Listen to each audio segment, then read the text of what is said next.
ये सवाल सबसे ज़्यादा पूछा जाता है, जो एक मतलब बेसिक क्वेश्चन है कि 2018 में आपने तेंदुखेड़ा से दावेदारी पेश करी थी और आप जिला पंचायत सदस्य भी उसी एरिया की हैं, लेकिन फिर गाड़ावारा विधानसभा से दावेदारी पेश करने की क्या ज़रूरत पड़ गई? कैसे डिसाइड किया कि आपको कांग्रेस ही ज्वाइन करनी है? क्योंकि जैसा अभी आपने कहा कि आपकी भाजपा के नेताओं ने भी काफ़ी ज़्यादा मदद करी थी विकास कार्यों में। कार्यकर्ता के तौर पर प्रदेश स्तर पर ऐसी कौन सी कमियाँ थीं जिसके कारण कांग्रेस सरकार नहीं बना पाई? हर पार्टी के अंदर थोड़े बहुत मतभेद होते ही हैं, लेकिन सबसे ज़्यादा कांग्रेस पार्टी पर ही गुटबाजी का आरोप क्यों लगाया जाता है दूसरे दलों द्वारा? तो क्या उस दौरान आपकी तेंदुखेड़ा सीट से टिकट की दावेदारी के बारे में भी बात हुई थी? हाँ था उस समय। इस बारे में बहुत कम लोगों को नॉलेज है, इस बारे में थोड़ा विस्तार से बताइए। राहुल गांधी जी ने आपका इंटरव्यू लिया था इस पद के लिए, पार्टी द्वारा आपको टिकट नहीं दी जाती है, तो क्या आप भविष्य में अपनी दावेदारी मजबूत करने के लिए, अपनी खुद की ताकत दिखाने के लिए निर्दलीय चुनाव लड़ेंगी?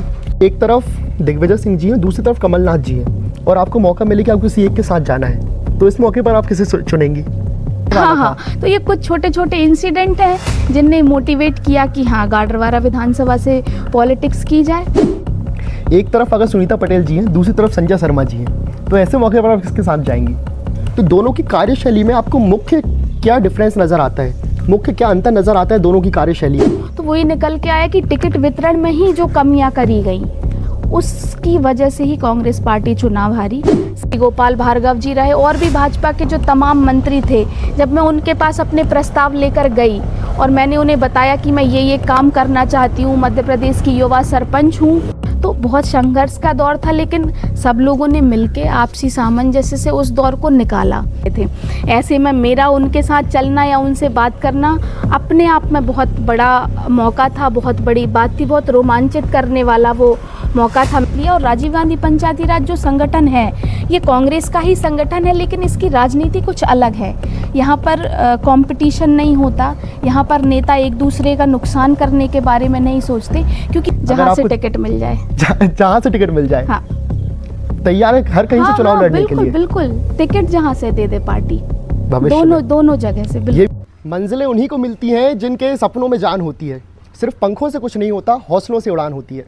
ये लाइनें कहने के लिए तो बहुत छोटी हैं, लेकिन हमारी आज की गेस्ट पर बखूबी सूट करती हैं।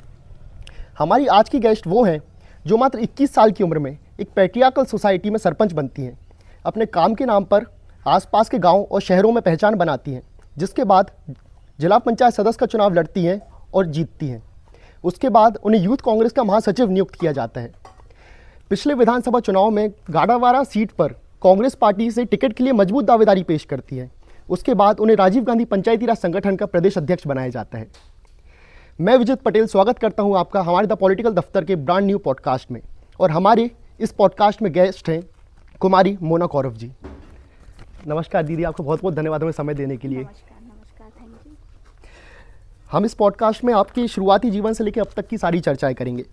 बचपन से सोसाइटी में आपका एक्टिव रहना, पढ़ाई लिखाई, और उसी दौरान एक फ़ोन कॉल आना, जिसके बाद आपका राजनीति में पदार्पण, पढ़ाई के साथ साथ राजनीति में एक्टिव रहना, सरपंच बनना, जिला पंचायत सदस्य, उसके बाद कमलनाथ जी, जीतू पटवारी जी, राहुल गांधी जी सबसे मुलाकात, पहचान, गाड़ावारा, तेंदुखेड़ा, हर मुद्दे पर डिटेल में चर्चा करेंगे। जरूर। तो शुरुआत आपके बचपन से ही की जाए।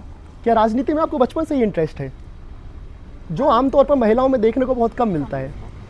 ऐसा नहीं कह सकती कि बचपन से मुझे इंटरेस्ट था, या हो सकता है रहा हो, मैं उसे नहीं पहचान पाई हूँ। बट हाँ, मैं अपने ननिहाल में रही, मामा जी के साथ, नाना जी के यहाँ रही, तो वहाँ पे बहुत सारे ऐसे काम होते थे जिनमें मैं हमेशा शामिल रही। और जब धीरे धीरे दौर आया कि मुझे राजनीति में जाना पड़ा, तो मुझे भी ऐसा एहसास हुआ कि हाँ, मैं राजनीति में कहीं ना कहीं बहुत इंटरेस्ट रखती हूँ, और ये मेरे अंदर बचपन से था जी। कभी कभी छोटे प्रोग्राम हुआ करे, मामा जी भी पॉलिटिक्स में एक्टिव थे, तो मैं उन कार्यक्रमों में बड़ा दिलचस्पी रखती थी। तो अब मुझे लगता है कि हाँ, मेरा इंटरेस्ट था पॉलिटिक्स में। स्कूलिंग आपकी कहाँ से हुई? मेरी स्कूलिंग सडूमर से हुई, जो मेरा ननिहाल का गांव है। 8वीं कक्षा तक की स्कूलिंग मेरी गांव से हुई। 9th-10th की पढ़ाई मैंने कौड़िया से करी, चूँकि मेरे गांव में स्कूल नहीं था उसके आगे। और 11th-12th मैंने गाडरवारा कन्या नवीन स्कूल से किया। उसके बाद का एजुकेशन मेरा भोपाल से है। ग्रेजुएशन में आपने लॉ की पढ़ाई करी है? मैंने BSc भी किया है और उसके बाद लॉ भी किया है। अच्छा जी। और मैं अब मेरी PhD भी कंप्लीट है। तो भोपाल में किस कॉलेज से आपने ग्रेजुएशन करी? मैंने नूतन कॉलेज से। सरोजनी नायडू। और फिर जो मैंने जिक्र किया था फ़ोन कॉल का, तो ड्यूरिंग ग्रेजुएशन ही आपको मौका मिला था चुनाव लड़ने का? एक्चुअली एग्जैक्ट यही टाइम था जिस टाइम में हम लोग बैठे हैं। तो दिवाली के टाइम की आसपास की बात है, मैं सड़ूमर में ही थी जब ये हुआ, आरक्षण लागू हुआ जी। पंचायत चुनाव का।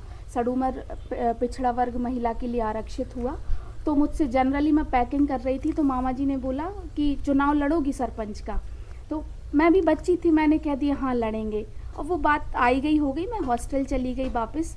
फिर उसके बाद गांव में जो भी चर्चा हुई हो, जो भी निर्णय लिया हो, गांव के एक भैया हैं परिवार के पुष्कर भैया, उनने आके प्रस्ताव रखा कि क्यों ना मोना को चुनाव लड़ाया जाए। चूँकि मैं गांव की पहली बच्ची थी जो ग्रेजुएशन कर रही थी गांव से ही निकल कर, और बहुत सारे छोटे छोटे विषय थे गांव में। सचिव का मामला उस समय हुआ था, पंचायत सचिव के भ्रष्टाचार के मामले में भी हम शामिल थे। तो इन विषयों को लेके लगा कि अगर अपन गांव की बच्ची पढ़ी लिखी को सरपंच बना लें तो कितना अच्छा होगा। मेरे एग्ज़ाम्स चल रहे थे और मुझे मामा जी ने सडनली कॉल किया 3 या 4 बजे कि मोना आ जाओ, सरपंच का फॉर्म भरना है कल तुम्हें। तो मैं सडनली 1 घंटे में पैकिंग करके, उस जनशताब्दी रहती है शाम को 5:30 भोपाल से, मैं सडनली आ गई। और उसी कॉल ने वाकई में लाइफ का पैटर्न, लाइफ का पूरा एम ही चेंज कर दिया। जी जी। और फिर मैंने नॉमिनेशन किया आने के बाद। तो पारिवारिक तौर पर तो ये निर्णय हो चुका था कि आपको चुनाव लड़वाना है, लेकिन आपकी उम्र मात्र 21 साल थी उस टाइम पर। और 21 साल की उम्र में एक नॉर्मल इंसान होता है, वो छात्र राजनीति में अपनी किस्मत आजमाने के बारे में सोच रहा होता है। तो ऐसे मौके पे मुख्य राजनीति में आना आपके लिए व्यक्तिगत तौर पे कितना कठिन था ये निर्णय लेना, क्योंकि उस निर्णय के बाद आपका जीवन पूरा बदल सकता था आने वाले समय के लिए। तो उसके बारे में कुछ बताइए कि आपने वो निर्णय कैसे लिया। दरअसल मैंने निर्णय, मुझे जब बोला गया कि तुम्हें फॉर्म भरना है तो मैं नहीं समझ पाई थी कि शायद ये बहुत बड़ा निर्णय है, या मैं इतनी सक्षम नहीं थी अपनी उम्र के हिसाब से कि मैं कोई निर्णय उसमें ले पाती। मुझे बोला मेरे मामा जी ने, मैं उसमें सहमत हो गई। हाँ, लेकिन जब मैं इस लाइन में आगे बढ़ी तब जाके मुझे एहसास हुआ, क्योंकि हमने अभी तक जो सरपंच देखे थे, और महिला सरपंच की अगर ख़ास तौर पे बात करें तो हमें हमेशा महिलाएं डमी के रूप में ही देखने को मिली कि सिर्फ उनका नाम इस्तेमाल होता है, उन्हें करना कुछ नहीं होता। तो कहीं ना कहीं मेरे मन में कुछ ऐसा नहीं था उस समय कि मुझे एक्टिव पॉलिटिक्स में आना होगा या मुझे कुछ खुद से करना होगा। मैं बस उस मूवमेंट को एक बच्चे के तौर पे एंजॉय कर रही थी कि मैं चुनाव लड़ रही हूँ, चुनाव प्रचार करने जा रही हूँ, गांव के लोगों को अच्छा लग रहा है, सब लोग बहुत सारा प्यार दे रहे हैं, स्नेह दे रहे हैं। चूँकि मेरा ननिहाल था तो मैंने बस एंजॉय किया इस मूवमेंट को। पर जब जिम्मेदारी आई तब का आलम अलग था। तो जो आपका पहला राजनीतिक भाषण था उसके बारे में कुछ बताइए। नर्वसनेस तो होती है, और जैसे कि जब हम पहली बार स्टेज पर खड़े होते हैं पैर भी कांपते हैं। तो आपका पहला राजनीतिक भाषण कब हुआ था? क्या उसी दौरान हुआ था? हाँ, मुझे मामा जी ने पूरा समझा के भेजा था। उस दिन मैंने स्कूल के बच्चों से बात करी थी अपने इलेक्शन से रिलेटेड। एक चबूतरे पे बच्चों को रोक के मैंने उनसे बात की थी कि मैं आपकी सरपंच बनना चाहती हूँ, अपनी माँ पापा दादा दादी को समझाना कि दीदी को सपोर्ट करना है। तो वो भाषण मेरा, उसमें मेरे पैर कांपे थे, जबकि मेरे सामने बहुत छोटे छोटे बच्चे थे। तो ये मैं इसे राजनीतिक भाषण इसलिए मानती हूँ क्योंकि कहीं ना कहीं मैंने वोट की अपील की थी, उन्हें बताया था कि मैं सरपंच बनूंगी तो हम ये काम करेंगे। और वैसे देखा जाए जिसे हम बड़े रूप में मानते हैं, तो मैंने सरपंच बनने के बाद हमारा स्टेट का संगठन था सरपंच का, जिसमें हमने एक बहुत बड़ा प्रोटेस्ट किया था, जिसमें लगभग 1 लाख प्रतिनिधि, सचिव, ये लोग उपस्थित थे। वो मेरा राजनीतिक भाषण था जिसमें सबसे ज़्यादा मुझे डर लगा था, लेकिन वही भाषण मेरा सबसे ज़्यादा वायरल हुआ था, जिसमें हमने तत्कालीन मुख्यमंत्री के खिलाफ विरोध प्रदर्शन किया था। तो वो भोपाल में हुआ था वो भाषण, वो मेरा राजनीतिक भाषण था पॉलिटिकल एक्टिव होने के बाद। एक बार जब आपने चुनाव लड़ा, आप जीत गई, उसके बाद फिर जिम्मेदारियां बढ़ जाती हैं। तो ऐसे में जब आप राजनीति में एक्टिव हो चुकी थी तो फिर से पढ़ाई लिखाई को कंटिन्यू रखना कितना टफ था आपके लिए? क्योंकि अपने आप में पढ़ाई लिखाई भी कठिन चीज़ होती है। बिल्कुल बिल्कुल। मैं जब सरपंच बनी तब मैं MSc की स्टूडेंट थी नूतन कॉलेज से। तो बिल्कुल निश्चित तौर पे कठिन था कि आप मंडे टू सैटरडे आप अपने कॉलेज की पढ़ाई कर रहे हो और ट्राई कर रहे हो कि सैटरडे संडे आप अपने गांव में रहो। तो शुरुआती 1-1.5 साल का समय तो बहुत वैसा रहा कि मैं गांव में अपने एक्टिव नहीं रह पाई उतना, क्योंकि मेरी पढ़ाई और मेरा कहीं ना कहीं उस समय जो लक्ष्य था वो ये था कि मुझे अच्छे से अपनी पढ़ाई कंप्लीट करनी है, या उस समय मेरा पॉलिटिक्स में आगे बढ़ने का कोई ऐसा फिक्स एम नहीं था।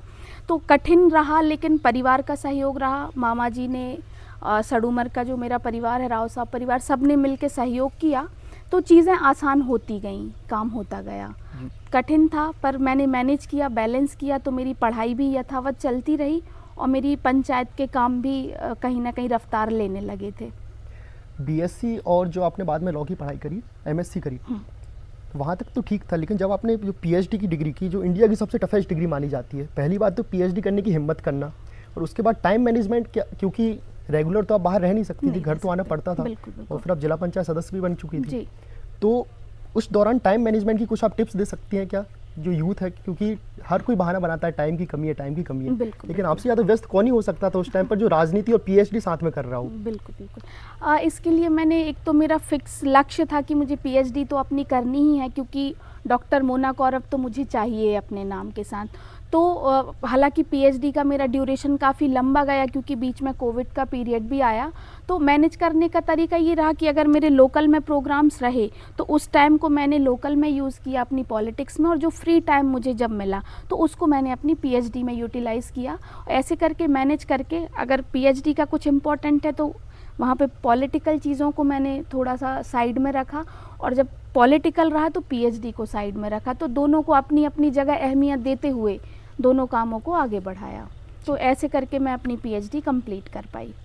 आपकी हमारे पूर्व मुख्यमंत्री श्री कमलनाथ जी से अच्छी पहचान है जी। उनसे पहली मुलाकात आपकी कब हुई थी, कैसे हुई थी? मैं सरपंच के बतौर अच्छा काम कर रही थी, और मैंने जो अभी पहले राजनीतिक भाषण के बारे में आपको बताया जो काफ़ी वायरल हुआ था, वो वीडियो कमलनाथ जी तक पहुंचा, तो उन्होंने बोला कि ये जो बच्ची है ये हमें कांग्रेस में चाहिए।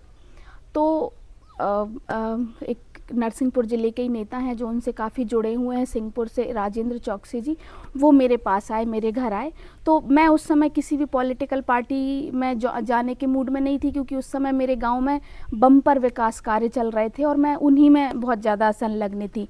तो उन्होंने आके मुझे बोला कि कमलनाथ जी से तुम्हें मिलना है, उन्होंने तुम्हें बुलाया है। तो मैंने पहली बार उनको बिल्कुल इग्नोर किया, उनकी बात को नहीं सुना। फिर कुछ दिन बाद उन्होंने फिर मुझे बोला कि आप कमलनाथ जी से एक बार मिल लो। तो मेरा छिंदवाड़ा में पहली बार साहब से मिलना हुआ। उनने बहुत ज़्यादा सराहा मेरे कामों को, और उन्होंने बोला कि तुम जैसे लीडर्स की कांग्रेस को ज़रूरत है, कांग्रेस ज्वाइन करो। तो मैंने कहा मैं देखती हूँ सर, कोशिश करती हूँ, विचार करती हूँ कि मुझे ज्वाइन करना है या नहीं करना। फिर हमने आके घर पे बातचीत करी, निर्णय लिया। वैसे परिवार मेरा कांग्रेस से ही संबंध रखता है, हम लोग खानदानी कांग्रेसी कहलाते हैं, बट मैं उस समय ऐसी कोई पॉलिटिक्स में इन्वॉल्व होने में इच्छुक नहीं थी। फिर हम लोगों ने पारिवारिक तौर पे निर्णय लिया, और फिर मैंने कमलनाथ जी से बोला कि मैं कांग्रेस पार्टी ज्वाइन करूँगी, और मैंने बाकायदा बहुत सारे युवा सरपंचों के साथ पूरे मध्य प्रदेश के कांग्रेस पार्टी की सदस्यता ली। आपने जैसा कहा, और ये मेरा सवाल भी है कि आपके जो सरपंच का कार्यकाल था उसकी कई तारीफ़ें होती हैं, तो बहुत सारे सरपंच हैं, बहुत सारे लोग अलग अलग तरह का काम करते हैं, आपने ऐसे क्या काम किए थे कि अभी तक उनको याद किया जाता है? एक तो सबसे पहला ये हुआ कि एक विज़न हमने बनाया गांव में जो काम करने थे। मैं सरपंच बनी, उसके बाद हम लोगों ने पहले खुद गांव में जाकर जो समस्याएं थी, जो मुद्दे थे, जो विषय थे, उनको पहले अपने पास नोट किया कि हमें इन विषयों पे काम करने की ज़रूरत है। फिर चरणबद्ध तरीके से उन कामों को मैंने किया। अलग अलग जहाँ से भी फंड रेज़ किए जा सकते हैं, जहाँ जहाँ से हमें पंचायतों के डेवलपमेंट के लिए जो अलग अलग व्यवस्थाएं हैं, चाहे विधायक सांसद हो, जिला पंचायत हो, जनपद पंचायत हो, विकास प्राधिकरण हो, राज्यसभा के प्रतिनिधि हों, जिला योजना समिति हो, जितनी भी जगह से हम फंड ला सकते हैं, तो इसमें कहीं ना कहीं आपका शिक्षित होना काम करता है। जब आप शिक्षित होते हैं तो आप बेहतरी से अपने अधिकारों को समझ सकते हैं और सामने वाले को समझा सकते हैं। मैं बिल्कुल इस बात के लिए हमेशा बोलती भी हूँ और तारीफ़ भी करती हूँ कि उस समय जो भी पंचायत मंत्री गोपाल भार्गव जी रहे और भी भाजपा के जो तमाम मंत्री थे, जब मैं उनके पास अपने प्रस्ताव लेकर गई और मैंने उन्हें बताया कि मैं ये काम करना चाहती हूँ, मध्य प्रदेश की युवा सरपंच हूँ, तो उन्होंने मेरी काम के प्रति लगन को देख के या मेरी इच्छा शक्ति को देख के मेरा भरपूर सहयोग किया। और कहीं ना कहीं वही कारण है कि मैं अपने गांव में अच्छे से अच्छे काम कर पाई। जो सरकार की योजनाएं थी उन पे हमने बहुत बेहतरी से इम्प्लीमेंटेशन किया। तो एक लक्ष्य निर्धारित करके चले और काम पे फोकस किया। बहुत संघर्ष हुआ, जनपद चावरपाठा से लेके दिल्ली तक दौड़ मैंने खूब लगाई है, तब जाकर गांव के काम हुए हैं। तो लक्ष्य निर्धारित था और टारगेट था, तो इसलिए हम वो काम अपने गांव के कर पाए कि हमें ये काम करने हैं, फिक्स है, और हमने फिर उन कामों को किया। जी, 2018 के विधानसभा चुनावों के पहले आप आधिकारिक तौर पर कांग्रेस पार्टी की सदस्यता लेती हैं। पीसीसी कार्यालय भोपाल में तमाम बड़े नेताओं के बीच में आपको सदस्यता दिलाई जाती है। तो आपने ये कैसे डिसाइड किया कि आपको कांग्रेस ही ज्वाइन करनी है? क्योंकि जैसा अभी आपने कहा कि आपकी भाजपा के नेताओं ने भी काफ़ी ज़्यादा मदद करी थी विकास कार्यों में, तो ऐसे में एक डाउट तो रहा होगा कि भाजपा या कांग्रेस में से किसको लिया जाए, और सरकार भाजपा की थी, तो कांग्रेस में जाना है, ये निर्णय आपने कैसे लिया? देखिए, इसका निर्णय लेने के लिए बेस ये था कि कहीं ना कहीं पारिवारिक तौर पे कांग्रेसी होना भी इसका एक कारण हो सकता है, और दूसरा कारण ये रहा कि मैंने ऐसा देखा, और भी मेरे कई सारे साथी हैं जो बीजेपी में भी हैं, तो ये हमने देखा कि अगर आपको राजनीति में आगे बढ़ना है तो आपको संघर्ष करना पड़ेगा, और संघर्ष आप वहाँ कर सकते हो जहाँ पर आपको संघर्ष करने के लिए खाली मैदान मिले। तो भाजपा में तो संघर्ष करने की ज़रूरत नहीं है, केंद्र में है, प्रदेश में है, जिले में है, विधानसभा में है, वहाँ क्या संघर्ष करोगे।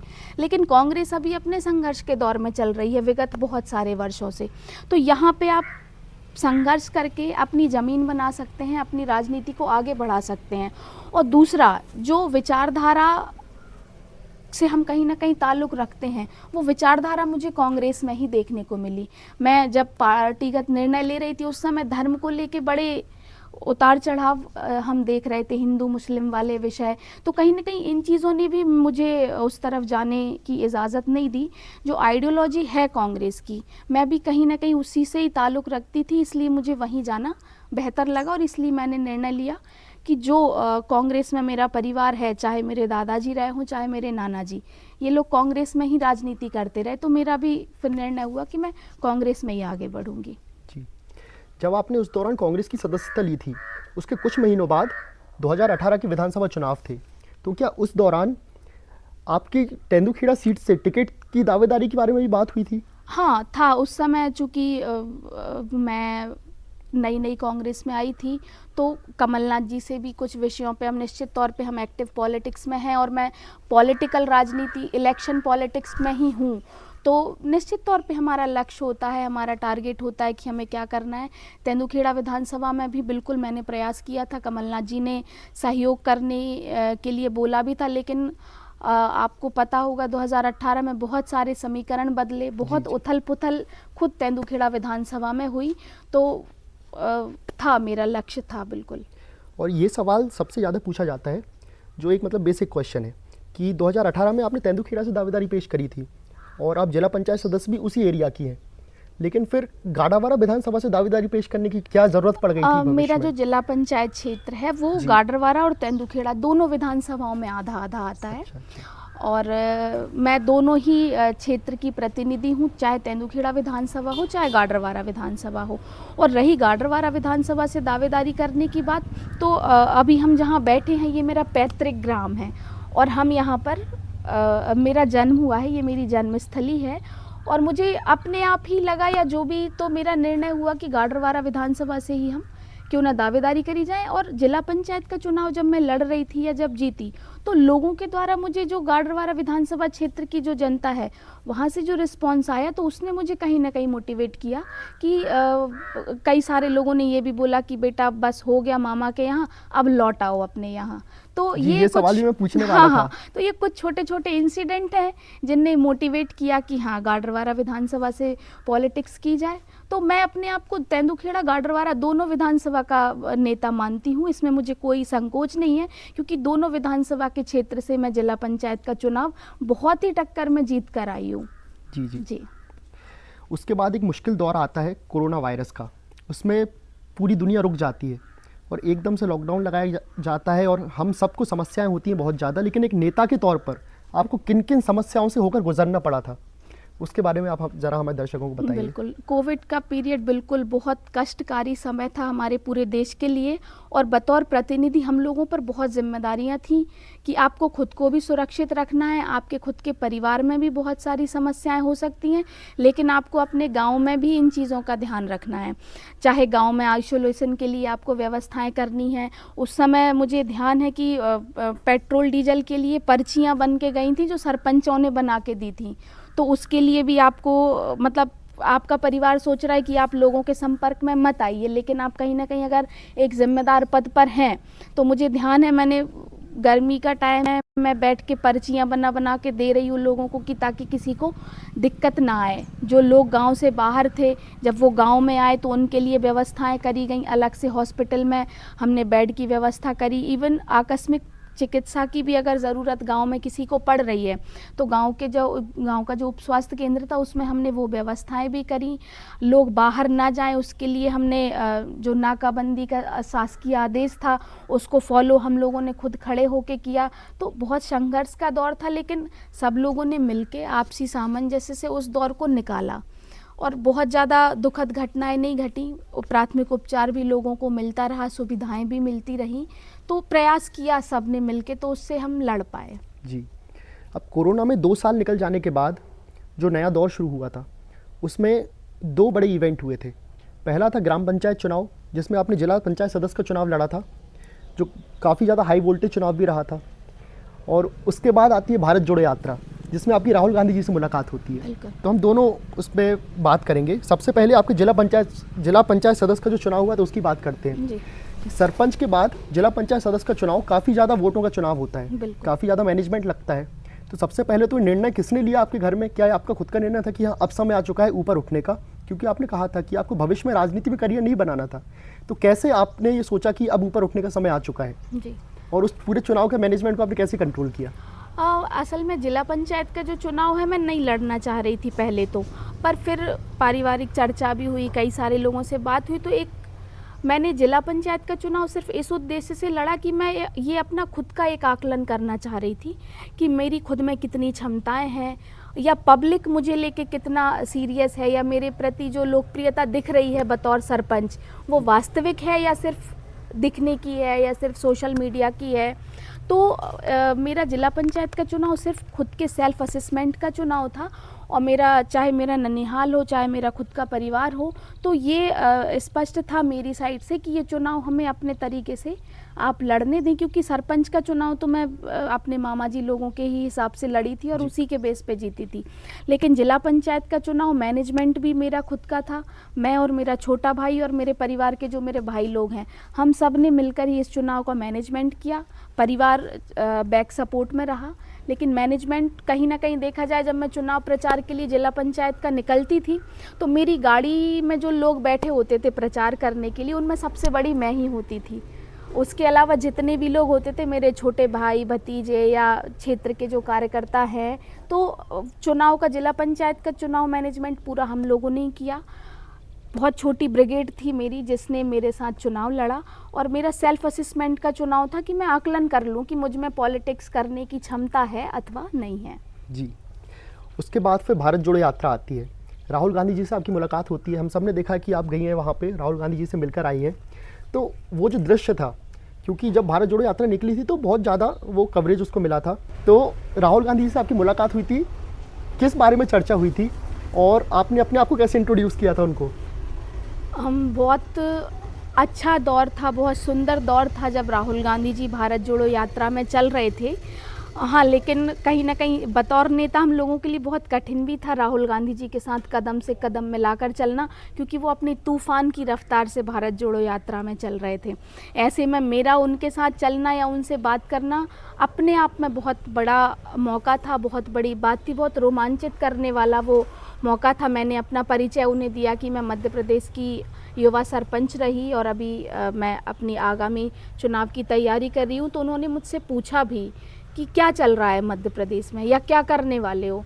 तो चूँकि बहुत तेज़ रफ्तार में चल रहे थे, बात करने की कंडीशन में एक्चुअली मैं थी नहीं, इतना ज़्यादा ऑलरेडी चल चुके थे। तो मैंने उनसे यही बोला था कि राहुल जी हम लोग आपको गवर्नमेंट बनाकर देने वाले हैं आने वाले समय में। तो उनने मेरी पीठ पे हाथ रखा, बोला very good, keep going, all the best. तो ये इतना हुआ, लेकिन वो कहीं ना कहीं एक पॉलिटिकल एनर्जी देने के लिए बहुत है। आपका शीर्ष नेतृत्व अगर आपसे 2 मिनट बात भी करता है तो आपके लिए बहुत बड़ी बात है। उन्होंने बाकायदा फ़ोटो खिंचाया चलते हुए, कैमरामैन को इशारा किया, फ़ोटो खिंचाया, जो क्यूआर कोड था फ़ोटो के लिए वो क्यूआर कोड उन्होंने खुद लेकर मेरे हाथ में दिया कि इसमें तुम्हें फ़ोटो मिल जाएगी। अच्छा तो जी। बहुत अच्छा था, इतनी बड़ी यात्रा जहाँ करोड़ों लोग आपको देखने के लिए, आपसे मिलने के लिए आ रहे हैं, वहाँ अपनी पार्टी के एक कार्यकर्ता के लिए इतना तवज्जो देना अपने आप में एक अच्छी लीडरशिप की पहचान है। जी।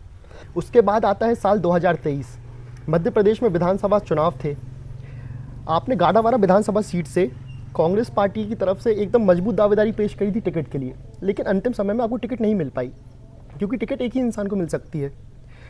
तो उस दौरान आपकी कमलनाथ जी से क्या चर्चाएं चलती थी, क्योंकि प्रदेश अध्यक्ष वही थे, और कांग्रेस में टिकट वितरण करने का जो पूरा प्रोसेस होता है उसको ज़रा आप समझाइए कि कैसे कोई इंसान दावेदारी पेश कर सकता है और कैसे आखिरी में किसको टिकट मिलती है। देखिए, अगर हम अभी 2023 की बात करें, पहले का तो अलग पैटर्न रहा होगा या मैं उसको ज़्यादा नहीं जानती, लेकिन अभी 2023 का पैटर्न था कि आपको सर्वे के बेस पर ही टिकट दिया जाएगा। तो आपका क्षेत्र में जो सर्वे निकल के आएगा उसके बेस पे आपके लिए टिकट तय होगी। तो निश्चित तौर पे कमलनाथ जी के सामने हर बार जाकर अपनी बात रखी, अपनी दावेदारी पेश करी, अपनी तैयारियों के बारे में बताया या क्या विज़न है उसको लेके बताया। तो कमलनाथ जी की तरफ से भी आश्वस्त किया गया कि बिल्कुल तुम अपनी मेहनत करो, सर्वे के आधार पर जो भी निकल के आएगा उसके आधार पर निर्णय लिया जाएगा। तात्कालीन परिस्थितियां जो भी बनी, जो भी हुआ, पार्टी निश्चित तौर पे टिकट किसी एक को ही दे सकती है। और गाडरवारा विधानसभा में मसला ये था कि हमारे पास तत्कालीन विधायक थी, ऐसा नहीं था कि गाडरवारा विधानसभा खाली थी कांग्रेस की, हमारे पास तत्कालीन विधायक सुनीता पटेल थी। तो ऐसे में टिकट की दावेदारी करना अपने आप में कठिन था, लेकिन हाँ, चूँकि ये लोकतंत्र है, हमारा अधिकार भी बनता है कि हम अपने लिए दावेदारी कर सकते हैं, मांग कर सकते हैं, लाइन में तो कम से कम लग ही सकते हैं कुछ जो हम लेना चाहते हैं। तो अंत में निर्णय पार्टी ने सुनीता जी के पक्ष में लिया, लेकिन अभी वर्तमान में सर्वे बेस पर कांग्रेस पार्टी से टिकट लेना था। जी जी। विधानसभा चुनाव पूरा होने के बाद एग्जिट पोल्स आते हैं, और एग्जिट पोल्स में कांग्रेस पार्टी भाजपा को टक्कर देती हुई नज़र आ रही थी हर राज्य में। लेकिन जब रिजल्ट आते हैं तो उसमें दिखता है कि तीनों राज्य, जो 3 मेन राज्य हैं, मध्य प्रदेश, राजस्थान और छत्तीसगढ़, उसमें कांग्रेस पार्टी की हार हो जाती है। तो एक कार्यकर्ता के तौर पर प्रदेश स्तर पर ऐसी कौन सी कमियां थीं जिसके कारण कांग्रेस सरकार नहीं बना पाई, और क्षेत्रीय लेवल पर ऐसी कौन सी कमियां थी कि हम 56,000 वोटों से के आसपास, अगर मैं गलत नहीं हूँ तो अप्रोक्स 56,000 वोटों के आसपास हार हुई थी कांग्रेस पार्टी की गाड़ावारा सीट से। तो उसके पीछे के क्या रीजंस हो सकते हैं जो कमियां भविष्य में दूर की जा सकती हैं?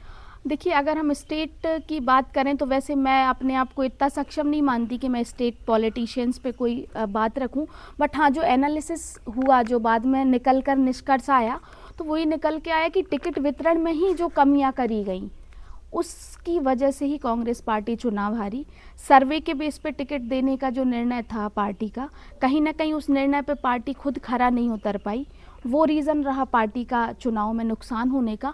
और अगर मैं विधानसभा गाडरवारा की बात करूं तो चुनाव कहीं ना कहीं जिन दो व्यक्तियों के बीच में था, तो आर्थिक रूप से देखा जाए तो एक तरफ बहुत आर्थिक संपन्न व्यक्ति था और दूसरी तरफ सुनीता पटेल थी।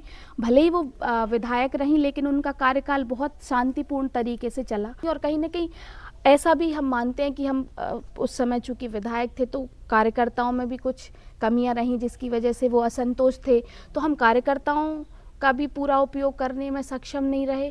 तो ये कुछ कमियां हमारे मैनेजमेंट में रहीं विधानसभा गाडरवारा में, तो जिसकी वजह से हम चुनाव में रह गए पीछे। 2023 के विधानसभा चुनावों के बाद आपको राजीव गांधी पंचायती राज संगठन का प्रदेश अध्यक्ष नियुक्त किया गया था।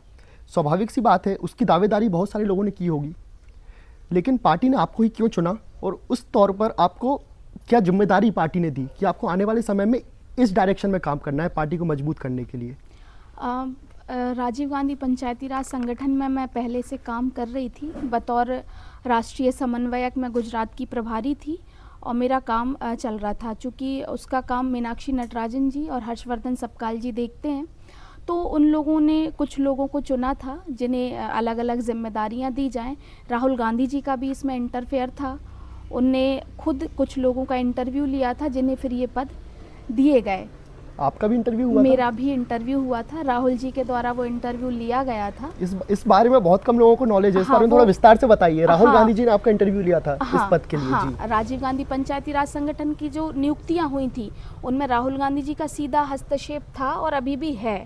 तो इंटरव्यू के बाद निर्णय लिए गए, राष्ट्रीय अध्यक्ष की नियुक्ति हुई, प्रदेश अध्यक्षों की नियुक्ति हुई और ये जिम्मेदारी शीर्ष नेतृत्व ने बहुत गंभीरता से विचार करने के बाद लिया। और राजीव गांधी पंचायती राज जो संगठन है ये कांग्रेस का ही संगठन है, लेकिन इसकी राजनीति कुछ अलग है।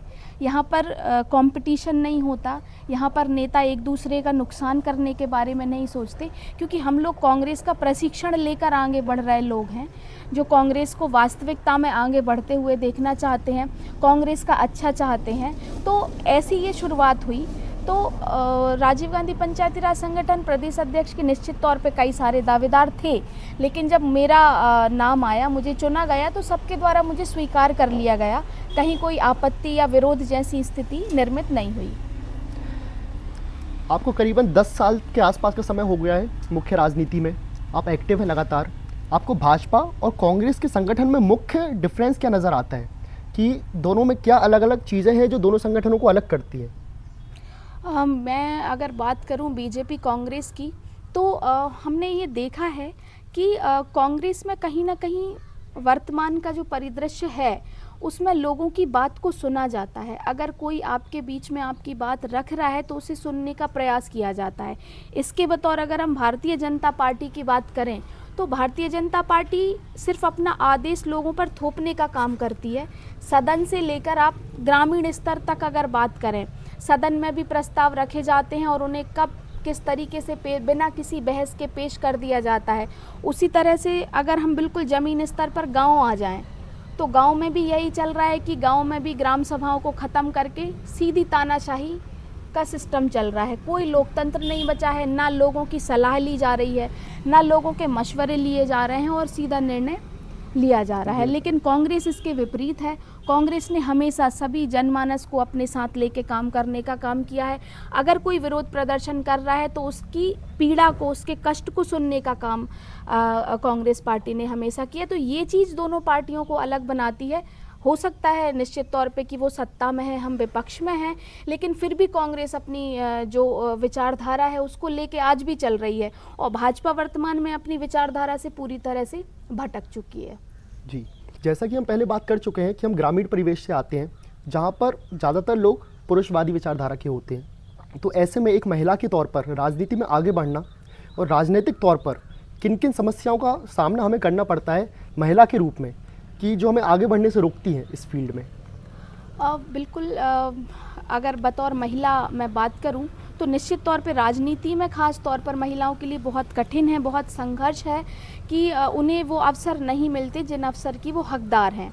वो तो आरक्षण है जिसकी वजह से महिलाओं को कई बार मजबूरी में आगे करना पड़ता है। अगर मैं अपनी व्यक्तिगत तौर पे बात करूं तो मैं कहीं ना कहीं इस मामले में भाग्यशाली रही कि मुझे बहुत ज़्यादा बतौर महिला होने के कारण कोई संघर्ष नहीं करना पड़ा। तो उसका कारण ये रहा कि मेरा परिवार मेरे साथ रहा, मेरे परिवार का सपोर्ट रहा, मेरे परिवार ने खुद मुझे आगे किया, तो दूसरे लोगों को तो आगे करना ही पड़ेगा।